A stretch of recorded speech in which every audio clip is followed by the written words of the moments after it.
അങ്ങനെ ഇവിടെ 10 നോമ്പും കഴിഞ്ഞിട്ട് അപ്പോൾ ഇന്നത്തെ ഒരു നോമ്പ് തുറക്ക് എന്തൊക്കെ ഉണ്ടായിരുന്നെന്നാണ് കാണിക്കുന്നത്. മെയിനായിട്ട് ഫ്രൂട്ട്സ് തന്നെയാണ്. ഞാനും ഉമ്മയും മാത്രമേ ഉണ്ടായിരുന്നുള്ളൂ കേട്ടോ. അതുകൊണ്ടാണ് നമ്മൾ അത്യാവശ്യം ഫ്രൂട്ട്സ് മാത്രം ഇങ്ങനെ വെക്കുന്നത്. ഇപ്പോൾ ജോലിക്ക് പോയിരിക്കുന്നുണ്ട്.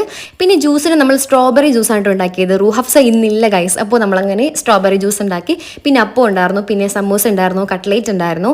അപ്പോൾ നമ്മൾ ഫസ്റ്റ് ഡേറ്റ്സ് കഴിക്കും, ഈന്തപ്പഴം കഴിക്കും, പിന്നെ വെള്ളം കുടിക്കും, പിന്നെ നന്നായിട്ട് ഫ്രൂട്ട്സ് ഒക്കെ കഴിക്കും. പിന്നെ കുറച്ച് കഴിഞ്ഞിട്ടായിരിക്കും ബാക്കിയുള്ള ഐറ്റംസ് ഒക്കെ കഴിക്കുന്നത്. അപ്പോൾ കഴിഞ്ഞ വീഡിയോയിൽ ഞാൻ ഇത് പറഞ്ഞിരുന്നല്ലേ.